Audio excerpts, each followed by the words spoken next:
Hello नमस्कार दोस्तों। आज आप पढ़ेंगे एक महत्वपूर्ण इनफॉर्मल लेटर जो 2015-2019 में पूछा गया है। तो सबसे पहले हमें क्वेश्चन अच्छे से समझना पड़ता है कि क्या करना है हमें। तो देखिए, राइट अ लेटर, एक पत्र लिखना है टू योर फ्रेंड, अपने मित्र के लिए, इनवाइटिंग हिम, उसे आमंत्रित करते हुए, उसे बुलाते हुए, टू कम, आने के लिए, एंड स्पेंड, और बिताने के लिए, सम डेज, कुछ दिन आप बिताना चाहते हैं, ड्यूरिंग समर वेकेशन, मतलब जो ग्रीष्मकालीन छुट्टियां होती हैं उनके दौरान, और विथ यू मतलब आपके साथ। तो यहाँ पे अपने मित्र के लिए पत्र लिखना है, उस मित्र को बुलाना है, क्या कह के कि हम जो है आपके साथ गर्मियों की छुट्टियों के कुछ दिन बिताना चाहते हैं, इसलिए आप यहाँ पे आ जाइए। तो इतना सब जो है आपको इस लेटर के अंतर्गत लिखना होगा। तो देखिए, किसी भी इनफॉर्मल लेटर में सबसे पहले लिखा जाता है अपना पता, और अपना पता दो चीजों से बनता है, एक तो आपके मकान नंबर से और एक तो वार्ड के नाम से, और फिर आपके गांव या शहर का नाम लिखते हैं। जैसे हमने यहाँ पे देखिए क्या लिखा, 18, मतलब ये हो गया मकान नंबर, फिर अपने वार्ड का नाम जैसे हो गया नेहरू नगर, और फिर इसके बाद देखिए आप कहाँ के निवासी हैं, जैसे दमोह के निवासी हैं तो आप दमोह एमपी लिख सकते हैं। अपना पता लिखने के बाद आपको डेट लिखनी होती है, तारीख। तो यहाँ पे फिर हम डेट लिखते हैं, और डेट में आज की डेट डालते हैं, जिस डेट को हम लेटर लिख रहे होते हैं वो डेट डालते हैं। इसके बाद क्या लिखते हैं, देखिए अब हम इनफॉर्मल लेटर लिख रहे हैं अपने मित्र के लिए, तो हम क्या लिखेंगे, डियर फ्रेंड, या डियर फ्रेंड का नाम लिखेंगे, या फ्रेंड अकेला भी आप लिख सकते हैं, जैसे हमने लिखा यहाँ पे डियर फ्रेंड लिखा। डियर फ्रेंड लिखने के बाद आप हेलो, हाय, नमस्ते वर्ड यूज कर सकते हैं। तो जैसे कि हम यहाँ पे एक शब्द हेलो इस्तेमाल कर रहे हैं, और इसके बाद जो है जो भी आपको लिखना है इसे जो है हम हिंदी ट्रांसलेट के माध्यम से आपको बताएंगे, हिंदी से अंग्रेजी में ट्रांसलेशन करना आपको सिखाएंगे। यदि आप सीख जाते हैं तो कोई भी लेटर आ जाए आप मन से भी बना सकते हैं। तो आप इतनी लाइनों को ध्यान से अच्छे से समझेंगे। तो देखिए, जब भी हम लेटर की शुरुआत करते हैं तो ज्यादातर ऐसा लिख देते हैं कि मैं यहाँ पूर्णतः ठीक हूँ, और मैं आशा करता हूँ कि आप भी वहां पे पूर्णतः ठीक होंगे। तो देखिए, इन लाइनों को हम कैसे ट्रांसलेट करते हैं। तो यहाँ पे कुछ वर्ड देखिए, एक शब्द होता है पूर्णतः ठीक, क्वाइट वेल। तो यहाँ पे आपको क्वाइट वेल पता होना चाहिए। क्वाइट वेल मतलब पूरी तरह से ठीक, तो क्वाइट वेल। आशा करना होप होता है, यहाँ भी क्वाइट वेल। देयर हो गया, हियर हो गया। बाकी सब वर्ड तो आपको पता है, होंगे मतलब बी क्रिया हो गई, तो बी क्रिया का मतलब होना या होंगे। तो यहाँ पे हर एक वर्ड आपको पता है, तो ट्रांसलेट के माध्यम से फिर हम कैसे वाक्य को बनाएंगे। देखिए, मैं यहाँ पूर्णतः ठीक हूँ, एक सामान्य सा प्रेजेंट टेंस है, तो सब्जेक्ट के बाद आप सहायक क्रिया एम में से लगाएंगे, तो आई के हिसाब से एम लगेगी। तो आई am quite well here, here मतलब यहाँ, तो हियर आप लोगों को पता होगा, और देयर भी पता होगा। हियर मतलब यहाँ, देयर मतलब वहां। तो हम कह सकते हैं आई एम क्वाइट वेल हियर, मैं यहाँ पूर्णतः ठीक हूँ, एंड आई, और मैं, और फिर आशा करता हूँ, प्रेजेंट सिंपल है, और सब्जेक्ट आई है तो फर्स्ट फॉर्म आएगा। तो एंड आई होप, और मैं आशा करता हूँ, होप क्रिया भी आप लोगों को पता होगी, आशा करना। एंड आई होप, और मैं आशा करता हूँ, दैट मतलब कि, और फिर आप वहां पूर्णतः ठीक होंगे, मतलब यू हो जाएगा।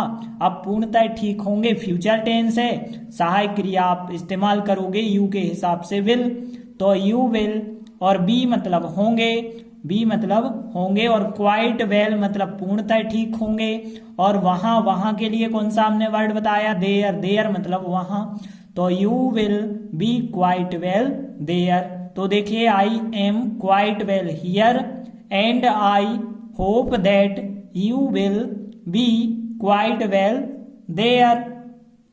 इसके बाद अगली लाइन क्या बताएंगे आप, अब हम परीक्षाओं से फ्री हो चुके हैं या फ्री हैं, तो देखिए इस लाइन को कैसे हम ट्रांसलेट करेंगे।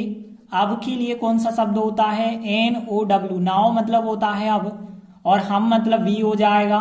और परीक्षाओं की बात करें, एग्जामिनेशंस होता है, फ्रॉम मतलब से, और फ्री को फ्री कहते हैं। हम परीक्षाओं से फ्री हैं, एक सामान्य प्रेजेंट है, तो यहाँ सब्जेक्ट के बाद वी के हिसाब से आर सहायक क्रिया लगेगी।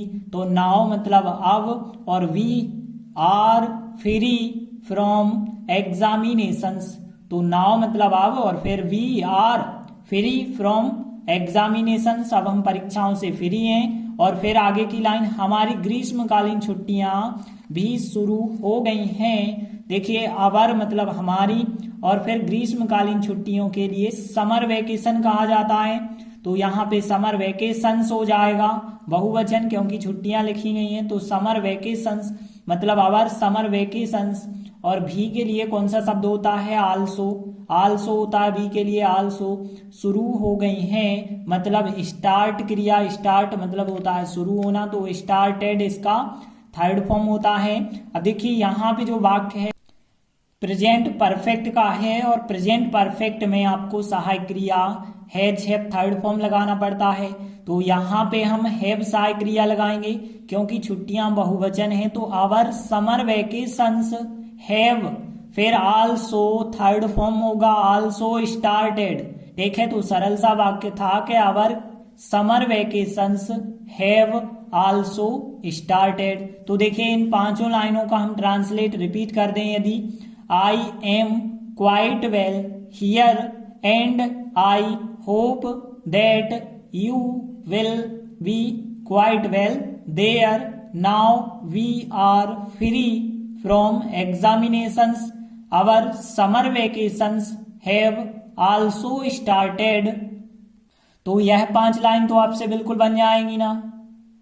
देखिए अब हम जो है जब परीक्षाओं से फ्री हो गए हैं, ग्रीष्मकालीन छुट्टियां भी शुरू हो गई हैं, तो इसलिए हमें अपने आप को रिफ्रेश करना चाहिए। मतलब जो पढ़ाई का बोझ था बिल्कुल रिफ्रेश अपने आप को आप करना चाहते हैं। तो यहाँ पे आप देखिए इसलिए को सो कहते हैं, और वी मतलब हमें अपने आप को ध्यान देना। यहाँ पे वी, यहाँ अपने आप के लिए हम क्या कहेंगे? देखिए जब वी सब्जेक्ट है तो आपको कहना होगा अवर सेल्फ, लेकिन बहुवचन में सेल्व्स लिखा जाता है, अवर सेल्व्स। देखे ना, तो अवर सेल्व्स अपने आप को रिफ्रेश करना को रिफ्रेश, और चाहिए मतलब एक अनिवार्यता वाला चाहिए बता रहे हैं, तो मस्ट का हम प्रयोग कर लें। फिर यहाँ पे मस्ट मतलब चाहिए होता, मस्ट के साथ फर्स्ट फॉर्म का उपयोग होता है। सो भी इसलिए हमें मस्ट रिफ्रेश, रिफ्रेश करना चाहिए। आवर सेल्व्स मतलब अपने आप को रिफ्रेश करना चाहिए, तो सो भी मस्ट रिफ्रेश आवर सेल्व्स। और अगली लाइन क्या है? इसलिए मैं इस समर वेकेशन मतलब इन गर्मियों की छुट्टियों को हमारे साथ बिताने के लिए आपको क्या करता हूं? इनवाइट करता हूं, मतलब आमंत्रित करता हूं। तो देखिए यह लाइन कैसे हम बनाएंगे? देखिए यहाँ पे सो आई इसलिए मैं, और दिस मतलब होता है इस, तो दिस समर वेकेशन। और फिर बिताना, बिताना देखिए क्वेश्चन में लिखा है स्पेंड, स्पेंड मतलब बिताना हो गया। यू मतलब आपको, इनवाइट करना मतलब आमंत्रित करना, और विथ अस मतलब हमारे साथ, तो विथ अस मतलब हो जाएगा हमारे साथ। तो प्रेजेंट सिंपल है कि मैं आमंत्रित करता हूं, तो आई के हिसाब से तो फर्स्ट फॉर्म ही आता है, तो कोई प्रॉब्लम ही नहीं है। तो सो आई इसलिए मैं, इनवाइट यू आपको आमंत्रित करता हूं, टू स्पेंड, अब क्रिया के पहले टू लगाते हैं ना, first form to first form, तो टू स्पेंड, टू स्पेंड मतलब बिताने के लिए। इसके बाद देखिए this summer vacation with us मतलब हमारे साथ, तो देखिए so I invite you to spend this summer vacation with us मतलब हमारे साथ। इसके बाद देखिए एक लाइन लिखेंगे आप, मेरे माता पिता भी यही चाहते हैं, मतलब माई पेरेंट्स मेरे माता पिता। आल्सो हमने आपको बताया आल्सो का मतलब होता है भी, और दिस मतलब यही, और वांट मतलब चाहे ना, ये तो आपको पता होगा। तो माई पेरेंट्स मेरे माता पिता आल्सो वांट्स दिस यही चाहते हैं, माई पेरेंट्स मेरे माता पिता, फिर आल्सो भी इसी में जोड़ देना, वांट्स मतलब चाहते हैं, दिस मतलब यही चाहते हैं। देखिए माता पिता जो शब्द है एक वचन में लिया जाता है, इस वजह से वांट्स लगाएंगे यहाँ पे। तो माई पेरेंट्स आल्सो वांट्स दिस यही चाहते हैं। तो देखिए अब हम इन तीनों लाइनों को फिर ट्रांसलेट कर लेते हैं। तो यहाँ पे so we must refresh ourselves so I invite you to spend this summer vacation with us, my parents also wants this. इसके बाद देखिए अगली लाइन, हम पचमढ़ी में पिकनिक के लिए जाएंगे। अब देखिए बता रहे मेरे माता पिता यही चाहते हैं और चाहते हैं कि हम जो है पचमढ़ी पिकनिक के लिए चलेंगे। तो देखिए वी हो जाएगा, पचमढ़ी को पचमढ़ी कहेंगे, पिकनिक तो पिकनिक हो जाएगा, और टू मतलब के लिए, तो टू पिकनिक मतलब पिकनिक मनाने के लिए, जाना मतलब गो हो जाएगा। लेकिन ध्यान रखें पचमढ़ी में तो इन पचमढ़ी नहीं हो सकता, क्योंकि पचमढ़ी एक छोटा स्थान है। तो छोटे स्थानों में मैं का अर्थ जो होता है वहां पे आप एट का प्रयोग करते हैं। तो ध्यान रखना एट का प्रयोग होगा, एट पचमढ़ी, क्योंकि पचमढ़ी कोई बड़ा स्थान नहीं है इस वजह से। तो यहाँ पे वी, अब देखिए फ्यूचर सिंपल है, फ्यूचर सिंपल में सहायक क्रिया सेल विल में से वी के हिसाब से आप सेल लगाएंगे। तो we shall go to picnic at Pachmarhi, तो बन जाएगा ना we shall go to picnic at Pachmarhi. फिर अगला वाक्य देखिए, वहां कई सुंदर स्थान हैं, मतलब there many beautiful places, place होता है स्थान, और प्लेस जब स्थान होता है बहुवचन, स्थान बहुवचन हो गए ना, कई सुंदर स्थान, तो मैनी ब्यूटीफुल प्लेसेस। तो देयर, देयर के बाद सहायक क्रिया प्रेजेंट में है वाक्य, तो यहाँ पे जेएमआर में से आर लगाएंगे। तो there are many beautiful places, वहां कई सुंदर स्थान हैं, वहां हम एक साथ एंजॉय करेंगे। तो देखिए हम मतलब वी हो जाएगा, देयर मतलब वहां, एक साथ, एक साथ के लिए आपको पता होगा टुगेदर होता है, तो यहाँ पे टुगेदर मतलब होता है एक साथ। इंजॉय करना को हम इंजॉय कहते हैं, तो इंजॉय तो आपको पता होगा। तो देखिए यहाँ पे फ्यूचर सिंपल का वाक्य फिर आ गया है, तो वी सेल इंजॉय टुगेदर, मतलब हम वहां एक साथ इंजॉय करेंगे। तो फिर हम कह सकते हैं वी सेल इंजॉय टुगेदर, और देयर मतलब वहां पर। और अंतिम लाइन आप लिखेंगे, इसलिए कृपया जल्दी आना, मतलब सो प्लीज, इसलिए कृपया, सून मतलब जल्दी, कम मतलब आना, तो सो प्लीज कम सून, इसलिए कृपया जल्दी आना। तो देखिए ये तीनों लाइनें फिर हम ट्रांसलेट कर देते हैं। We shall go to picnic at Pachmarhi, there are many beautiful places, और फिर we shall enjoy together there, so please come soon, इसलिए कृपया जल्दी आना। तो देखिए इस प्रकार से हमने लिखा है, आई एम क्वाइट वेल हियर, मैं यहाँ पूर्णतः ठीक हूँ, एंड आई होप दैट, मैं आशा करता हूँ कि you will be quite well there, आप वहां पूर्णतः ठीक होंगे। नाउ मतलब आप, वी आर फ्री, हम फ्री हैं, फ्रॉम एग्जामिनेशंस, परीक्षाओं से फ्री हैं। आवर समर वेकेशंस, हमारी जो ग्रीष्मकालीन छुट्टियां हैं, हैव आल्सो स्टार्टेड, शुरू हो गई हैं। सो इसलिए वी मतलब हमें जो है मस्ट रिफ्रेश, रिफ्रेश करना चाहिए, तरोताजा करना चाहिए। आवर सेल्फ मतलब अपने आप को, इसलिए आई इनवाइट, मैं आमंत्रित करता हूँ, यू आपको, टू स्पेंड बिताने के लिए, दिस समर वेकेशन, इस समर वेकेशन को आप बिताएं, विथ अस हमारे साथ, माई पेरेंट्स जो मेरे माता पिता हैं, आल्सो वांट्स दिस यही चाहते हैं। फिर बता रहे हैं आप कि we shall go to picnic at Pachmarhi, हम पचमढ़ी पिकनिक मनाने जाएंगे। There are many beautiful places, वहां कई सुंदर सुंदर स्थान हैं। और we shall enjoy together there, हम वहां एक साथ एंजॉय करेंगे। सो प्लीज कम सून, इसलिए कृपया जल्दी आना।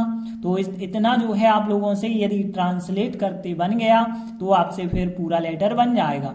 देखिए आगे आप लिख सकते हैं, वेटिंग फॉर यू, आपका इंतजार रहेगा। ये तो जनरली लाइन है कि किसी को यदि आप इनवाइट करते हैं तो आपको लिखना ही चाहिए कि वेटिंग फॉर यू। और आगे हम लिख देते हैं, रेस्ट ऑन मीटिंग, मतलब बाकी बची हुई बातें मिलने पर हम करेंगे। तो रेस्ट मतलब बाकी बची हुई, ऑन मीटिंग मतलब मिलने पर, तो बाकी बची हुई बातें मिलने पर होंगी। फिर आप लिख देते हैं योर फ्रेंड, ठीक है ना, योर फ्रेंड लिख देते हैं, या योर लविंग फ्रेंड भी आप लिख सकते हैं। और फिर आप नीचे नाम लिख देते हैं कि आपका मित्र कौन है। जो लिखने वाला व्यक्ति होता है उसका नाम नीचे लिखा जाता है। तो देखिए समर वेकेशन वाला यह लेटर आप अच्छे से सीख लेना। धन्यवाद।